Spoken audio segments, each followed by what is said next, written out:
Bonjour à toutes et à tous. Une nouvelle fois, je m'adresse à vous au travers d'une vidéo. C'est pas que j'apprécie particulièrement, mais le Covid nous oblige à ce type d'exercice.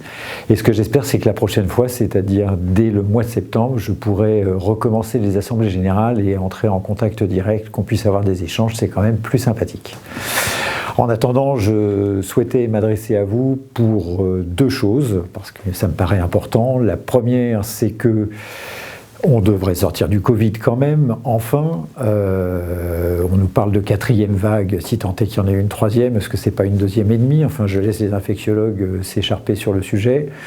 Pour autant, on a de bonnes chances de croire avec la vaccination qu'on devrait retrouver une vie à peu près normale d'ici l'automne prochain. Ce que je souhaite.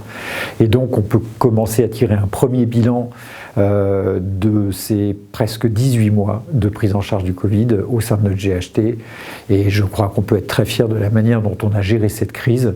Nos établissements ont su faire face, ont su s'organiser, et c'est vous tous, agents, quel que soit le grade ou la fonction, d'ailleurs j'insiste beaucoup là-dessus, qui vous êtes impliqués dans cette prise en charge, qui avez su vous adapter en permanence, même si parfois moralement on a un peu baissé la garde, qui avait repris à chaque fois le manche pour revenir quand il fallait affronter une nouvelle vague.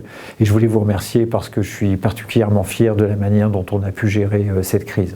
Et l'hôpital public en est ressorti grandi, et notre GHT également. Donc voilà, je souhaitais au travers de cette vidéo vous faire ces premiers remerciements. C'est important, mais j'espère vous les faire de vive voix au mois de septembre. Donc le deuxième point que je souhaitais aborder aujourd'hui, c'est l'intervention du Premier ministre Jean Castex le 7 mai dernier, qui est très important pour nous, pour notre GHT, puisqu'il est venu à Gonesse annoncer le plan de relance du Val d'Oise. Et dans ce plan de relance, il y avait plusieurs points, dont un point sur la santé, qui s'adressait à deux hôpitaux, l'hôpital d'Argenteuil et le GHT Novo.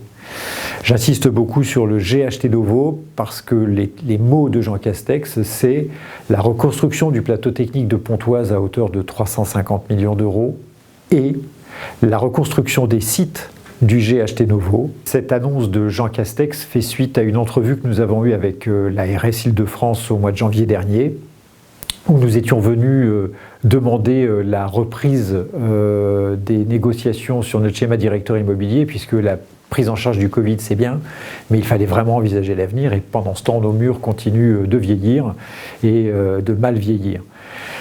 Donc cette entrevue avait été très intéressante, puisque l'ARS nous avait annoncé non seulement qu'il validait le fait que nous devions travailler notre SDI, mais il nous avait annoncé que l'État leur avait demandé, dans le cadre de la préparation du plan de relance, quels étaient les deux plus gros projets d'Île-de-France qu'ils voulaient soutenir. Et nous sommes l'un de ces deux projets. Le projet du SDI du GHT Novo est l'un des deux projets phares pour l'ARS Île-de-France du plan de relance en santé. Donc c'est extrêmement important pour nous. Le fait que Jean Castex donc en parle ce 7 mai dernier est bien le signe que cette information a été remontée au plus haut niveau de l'État et qu'elle est prise en compte. Donc ce qui est important, c'est de comprendre qu'avec cette intervention du Premier ministre, comme on est passé d'un projet médical et projet de soins à la mise en place des filières de soins pour la prise en charge des patients sur les territoires de notre GHT, là on vient de franchir un cap, on est passé d'un projet de schéma directeur immobilier à un plan de modernisation validé par l'État de notre GHT. Ce plan de modernisation, donc on va aller le présenter au CNIS d'ici la fin de l'année, et ce qu'on va juste savoir, c'est à quelle hauteur nous allons être aidés pour cette mise en œuvre.